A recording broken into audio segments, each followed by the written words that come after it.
It was gone in 15 seconds. Everything. It's like life is good. I was like, keep those oils on you. Do it. They add a frequency of protection. If you go and you look at these water studies, frequencies and things like that, very powerful. And in 50 or 100 years, they're going to come out with great things about it. I mean, I remember back when my mom had a health food store in the 70s, before health food stores were anything, and everybody was like, oh, what are you with this health food store?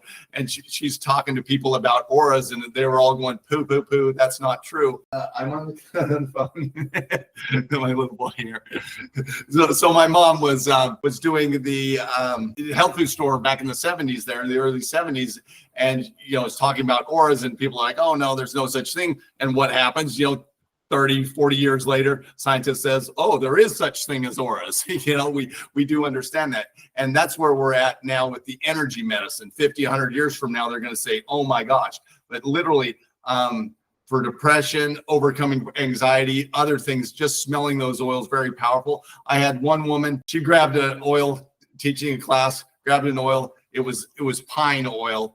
And she opened it up and passed, and she smelled it, and she started crying. And I hate this oil. I hate this oil. Oh, crying. And asked her what her problem was. Is she had a very bad experience in a pine forest there. And then I said, buy it, use it, sit down and smell it. When I found and talked with her a couple months later, she's like, that's my best oil now. I mean, she literally. One of the things I want to point out to people, we are also walking people through the protocol of the releasing technique. And as part of the training that I've put together, there you have access to these videos on how to walk somebody through an emotional release method.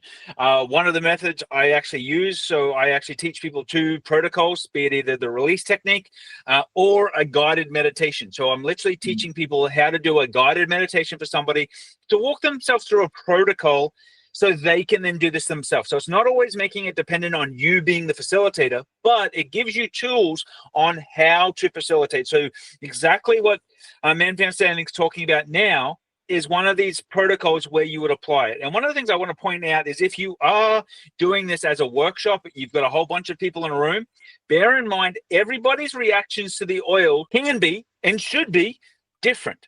And you have to be looking, and this is why I also train you in detecting a little bit of the micro expressions.